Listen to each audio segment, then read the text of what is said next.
I've spent over 20 years in the Boy Scouts. I've seen snakes, storms, and kids doing dumb things. But I've never been able to explain the doll. It was found in the woods, thrown into a ravine, and the next morning, it was sitting inside a tent, and it was ice cold. Hey everyone, welcome back. How are you all doing today? Before we start, please hit that like button and subscribe. On our second evening there, after dinner, a group of older boys came jogging back toward camp carrying something. One of them held it up. It was a doll. Not the kind you'd buy today. This thing was incredibly old. Its face was stained brown and gray, one eye was missing, patches of dirty yellow hair still clung to its cracked plastic head. The dress that had once been pink was now faded and almost white. It looked like it had been lying in the woods for 25 years or more. Naturally, every scout gathered around. Reactions were immediate. "That's creepy, dude. Put it down. Why would somebody bring that here?" One kid claimed it was haunted. Another said it belonged to a dead child. I lectured them about keeping their imaginations under control. But truthfully, I didn't like looking at the thing either. I told them to leave it alone. Most of the boys drifted away, but a few kept staring at it. Eventually, one of the older scouts picked it up with 2 fingers. He asked if he could throw it back into the ravine. Nobody wanted it. I was tired. The sun was about to go down. I said yes. A bunch of them clapped as it disappeared into the darkness. That was the last thing we did before settling in for the night. The evening passed normally. Campfire program, review of the next day's activities. By 10 p.m., the campsite was quiet, except for insects and the occasional distant owl. I stared at it for several seconds. Then I walked over and picked it up. The plastic was cold, freezing cold, which made no sense. The tent was warm, the sun was coming up, but this thing felt like it had been sitting in snow. I turned it over, looking for some kind of clue. It was definitely the same one. One of the scouts swore they'd zipped the tent shut. Another said it wasn't there when they went to bed. I spent the next 20 minutes trying to solve what I assumed was a prank. It had to be. One of the boys must have climbed down into the ravine after dark, retrieved the doll, and slipped it into the tent. Case closed, right? But there were problems. First, nobody admitted to it. That alone isn't unusual. But the strange part was that nobody accused anybody else either. These kids were scared. Usually when something happens, they rat each other out immediately. Not this time. Second, the tent occupants had gone to bed before full darkness. There hadn't been much opportunity to do this. I would have seen a flashlight cutting through the camp after lights out. Third, the doll itself was filthy, caked in mud. I checked the shoes of every boy who'd been near the ravine. Nobody had fresh mud on their shoes. Nobody had scratches from crawling through brush. I couldn't prove it was a prank. Eventually, I gave up. I told everybody it was probably a prank, confiscated the doll, and threw it into a dumpster near the camp office. Problem solved. At least, officially. But I remember carrying that thing across camp and looking down at its cracked face. And I felt something I'd never felt before. Hatred might be the right word. I felt like this doll hated me. It was still icy cold in my hand, even after 10 or 15 minutes of holding it. Maybe somebody did climb down there after dark. Maybe they were committed enough to keep this joke secret for all these years. That's the explanation I've stuck with. Because anything else, anything supernatural, is beyond what I can explain. But I never forgot that feeling. The cold, the hatred, and the fact that the doll was returned to a tent that was zipped shut, with no footprints around it, and nobody confessed. To this day, I don't talk about it much, because when I do, I remember the way that doll felt in my hands. And I remember thinking, it didn't just want to be found. It wanted to come back. Hey everyone, welcome back. If you're just joining us, make sure you watch scenes 1 and 2 first, the doll that came back from the ravine. Now I need to tell you about something even stranger. A scout we started calling Seth Nightcrawler, named after the X-Men character who could teleport. It started as a joke, but by the end of the week, nobody was laughing. The first time it happened, we were sitting around a campfire before breakfast. Seth was there with us, slouched in a folding chair beside the fire ring. He wasn't talking, which wasn't unusual. He was a quiet kid, always seemed slightly detached from whatever was going on around him. The breakfast bell rang. Everybody started heading toward the dining hall. I looked back because Seth hadn't gotten up yet. He was just sitting there, staring into the cold ashes. 10 minutes later, we walked into the dining hall. Seth was already there, sitting at a table, eating pancakes. A couple of us stopped dead in our tracks. I asked him how he got there. He looked up at me and said, "I came here." That's all he said. Just those 3 words. No explanation, no denial, like it was the most obvious thing in the world. Things like that kept happening all week. We'd leave him sitting at camp and find him at the trading post. We'd see him across camp, and somehow he'd already be waiting somewhere else before there was enough time for him to get there.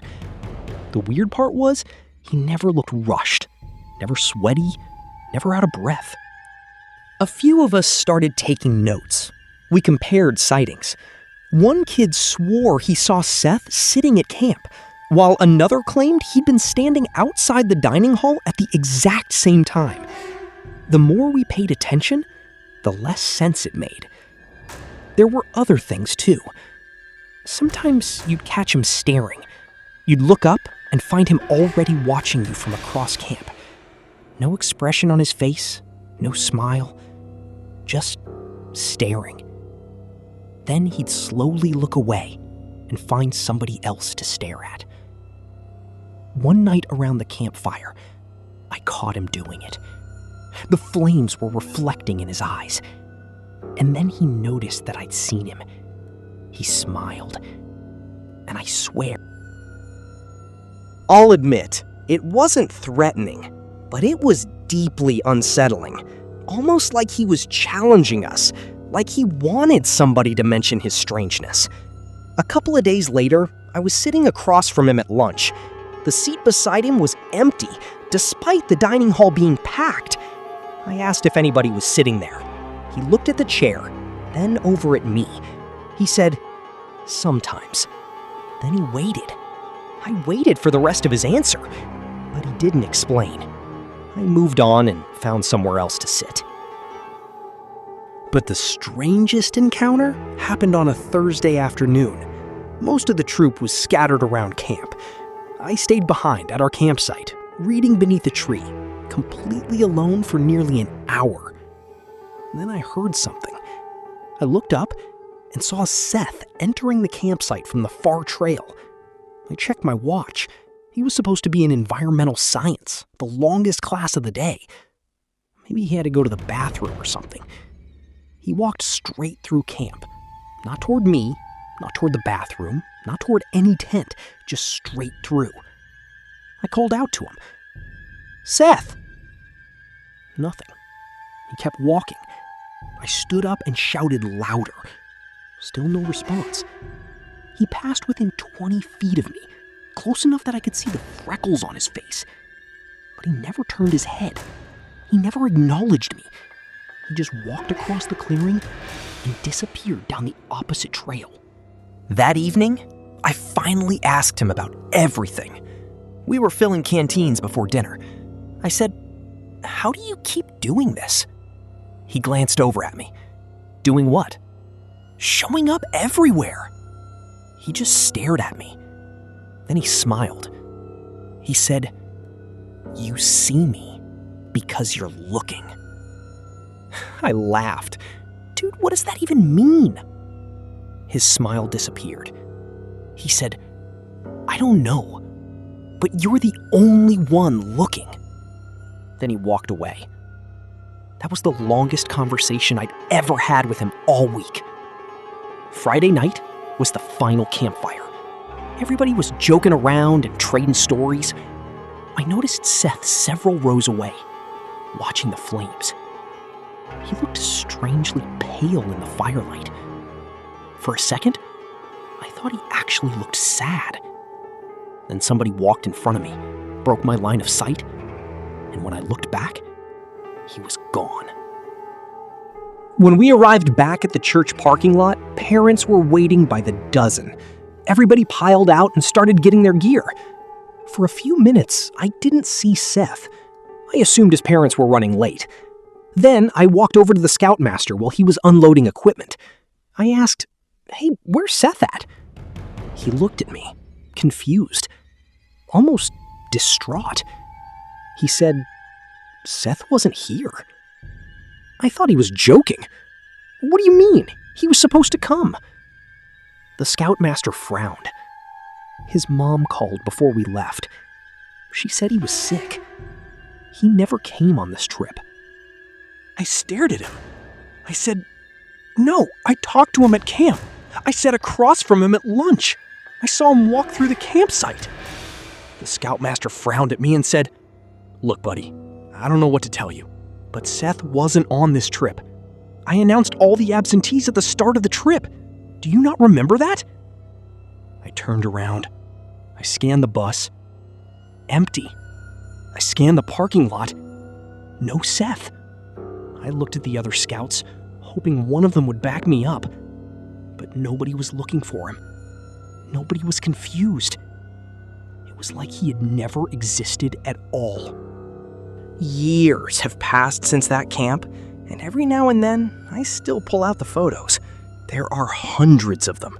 Campsites, merit badge classes, the dining hall, campfires. I know exactly where Seth should have been standing in several of these pictures, because in some of them, he is standing right next to me. I have the photos to prove it. But every time I show them to someone, they see nothing.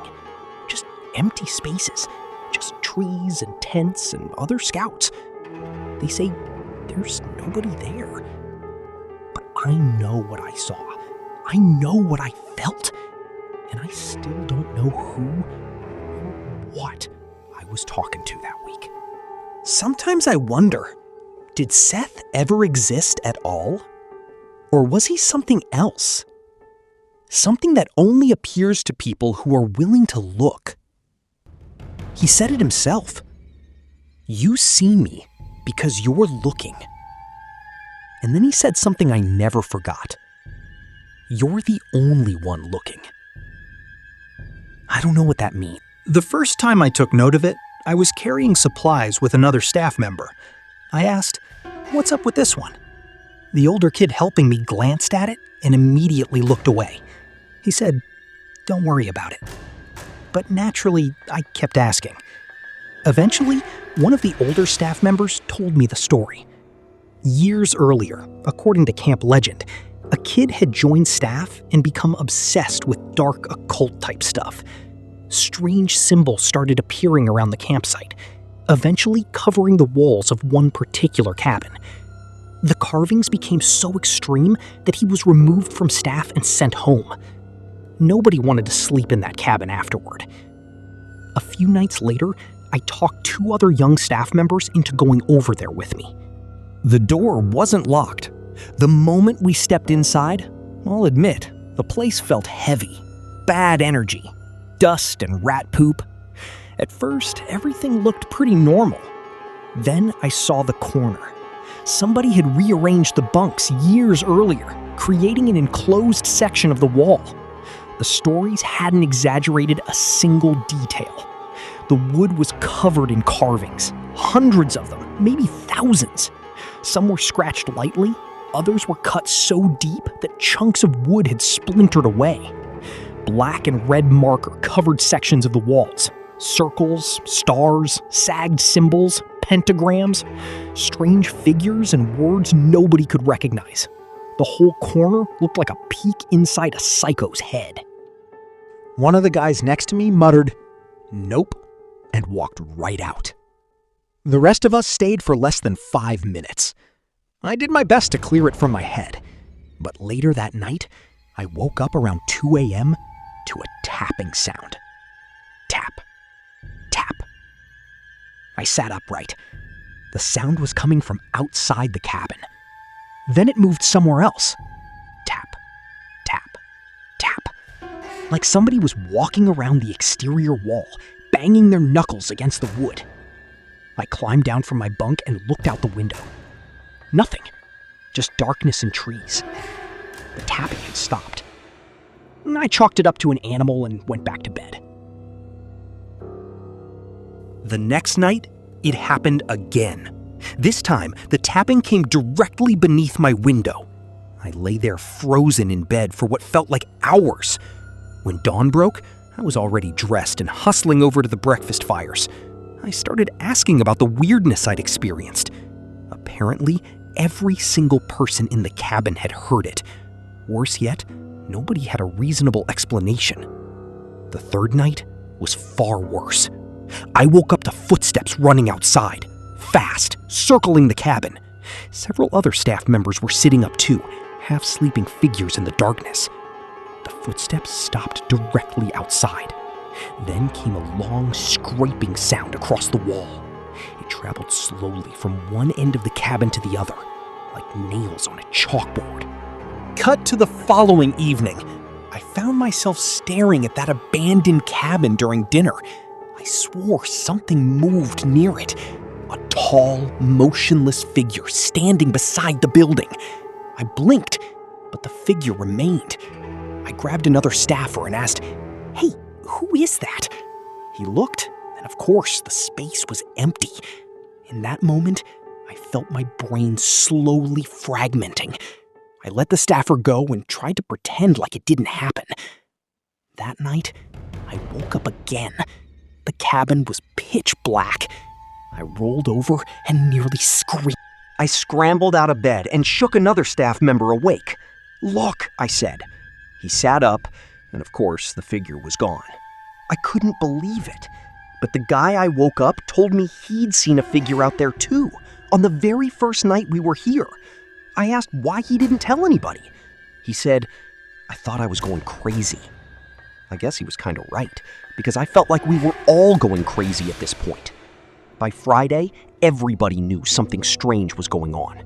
The tapping continued. The footsteps were constant. Nobody could find a source. I woke up around 3 a.m. For several seconds, everything was quiet. Then I heard that scraping sound again. Unmistakable. I have my wood carving badge. I know the sound of a blade scraping soft wood. I sat up immediately. It continued. It paused for a second, and then continued again. It sounded like metal cutting into wood, and this time, it wasn't outside the cabin wall. It was there in the room with us. Every hair on my body stood up. The sound lasted for several more minutes. They were making sure the mark was... In the morning, nobody could believe it. Wood shavings were all over the floor in the back corner. Near the bottom of the wall, there was a brand new, fresh symbol. Unlike the older carvings, which were old, dark, weathered, this one was pale, clean, and fresh. Exposed timber. The cuts were sharp and white. It had been carved recently, and nobody had an explanation.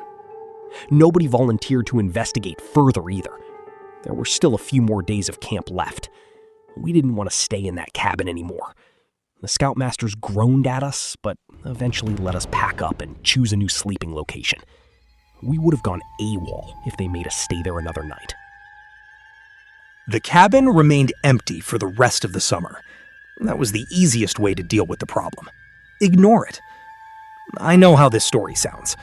Far-fetched, random, not believable. But it happened. And I finished my week on staff and went home. But even to this day, I still think about that place. What was carving those symbols? And why did it wait until we were all inside to carve the last one? Later that afternoon, I found my buddy Nate at the waterfront. I told him what I'd seen. His expression changed. He said, "They caught that kid trying to catch a rattlesnake." I laughed. That didn't seem that serious. But he shook his head, dead serious. A rattlesnake? Yeah, a big one. Northern Michigan wasn't exactly famous for giant venomous snakes. We'd see garter snakes, fox snakes, water snakes, but rattlesnakes were rare. Then Nate said, "That's not the weird part." He told me they searched his tent. I imagined a kid had caught 100 snakes and hidden them under his pillowcase. But Nate said they found a box. So, a box full of snakes? He started listing them. A garter snake, a fox snake, a milk snake, several others nobody could identify immediately, and one fat copperhead. I asked if he was joking. Copperheads don't even live here. Nate said that's what the ranger said too. They think he brought it from home. And he wasn't just keeping them, he was trying to collect their venom. Apparently, when they confronted him, he admitted there were more snakes than they'd found. Nobody knew exactly how many. So that night, counselors were combing through tents, gear piles, brush, and undergrowth, looking for any and every escaped snake. I watched flashlights weave through the trees. A counselor then panicked and shouted. Several lights converged. Then, the story got worse. At breakfast the next morning, an older counselor sat across from me. He asked if I remembered the scout who'd been rushed to urgent care the previous week after waking up screaming in the middle of the night. The official explanation was he'd rolled onto something in his sleeping bag and gotten bit by an unknown snake. It was treated as a weird accident.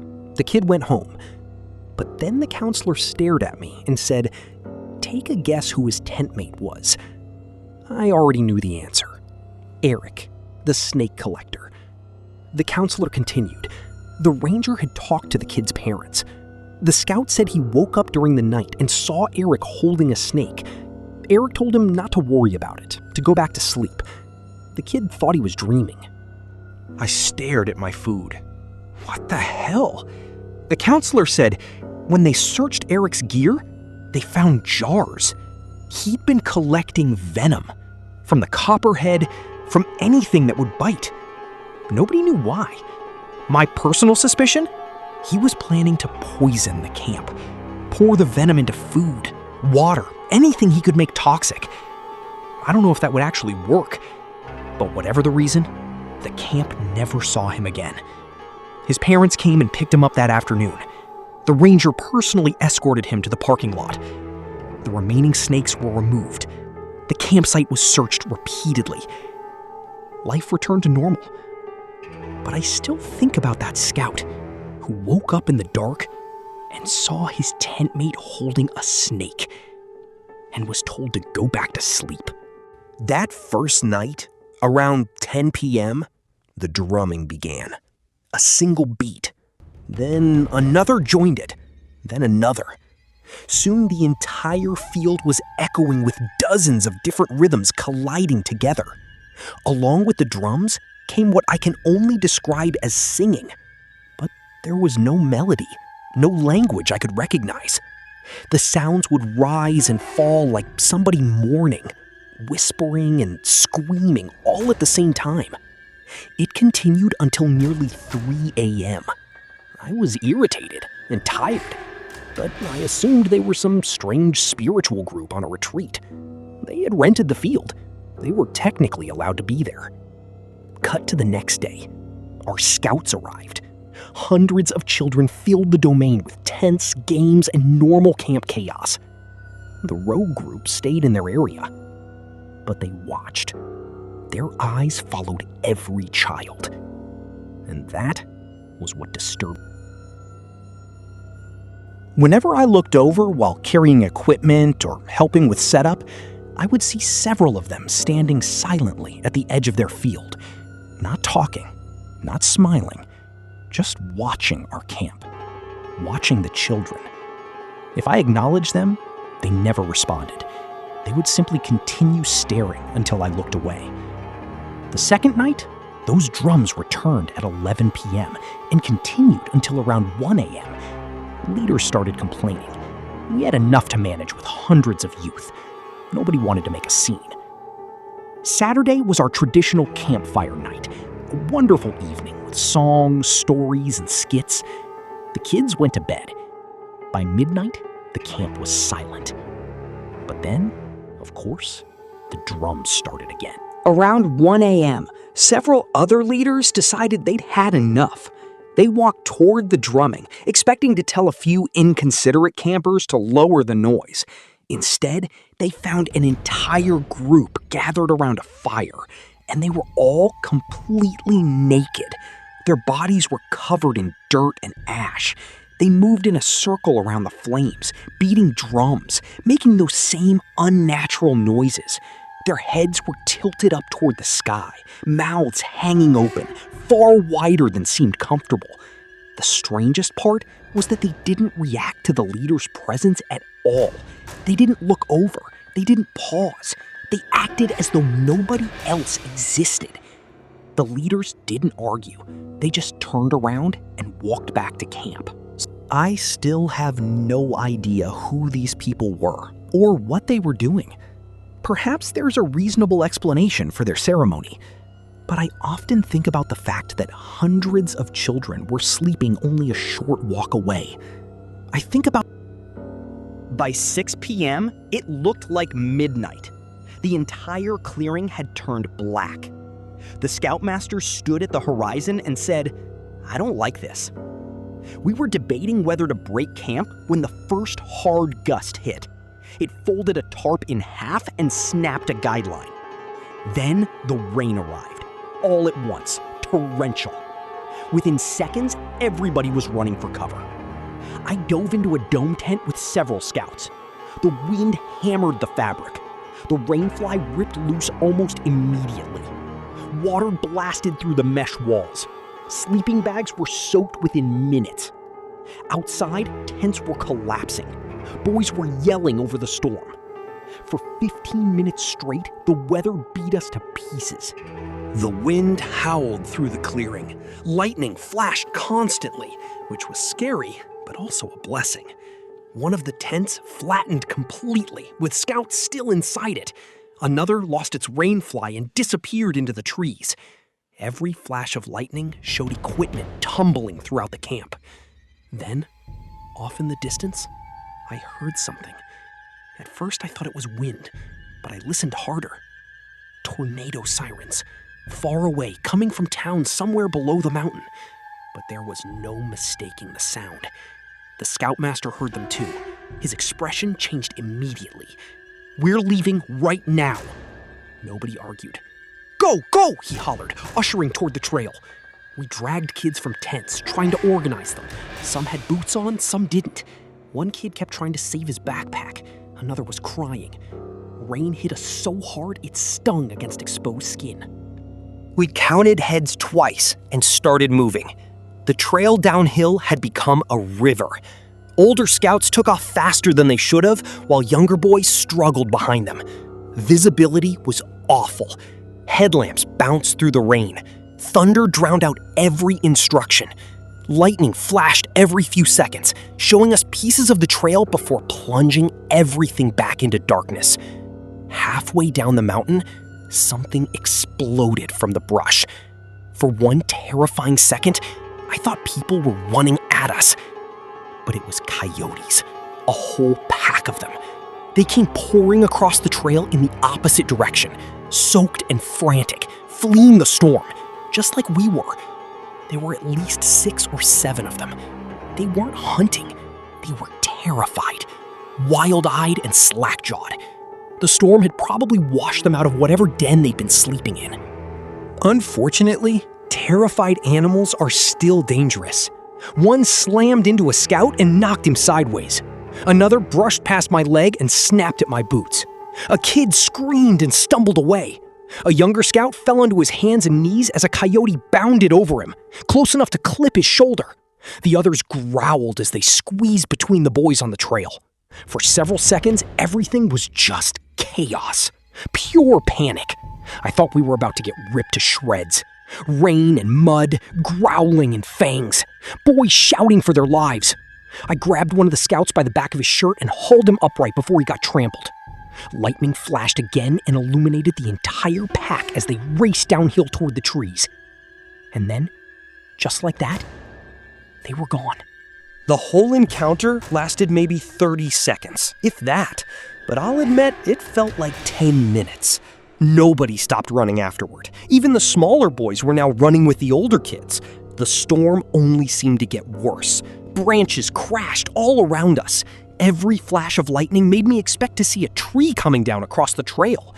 Then, thankfully, we finally saw the parking lot. I don't think I've ever been happier to see a row of cars. The boys piled inside without caring whose vehicle they entered. We counted heads. Once, twice, a third time. Everybody was there. A few kids had scrapes and bruises, one had lost a shoe, another had a bloody nose from a fall. But everybody was there. We remained in the cars while the storm raged overhead. Rain hammered everything. Wind rocked the vehicles. Every now and then, the distant tornado sirens rose up through the noise. After an hour or so, the weather settled into steady rain. There was no chance we were hiking back up. We spent the night in the parking lot. The next morning, we returned to camp. The clearing was a disaster zone.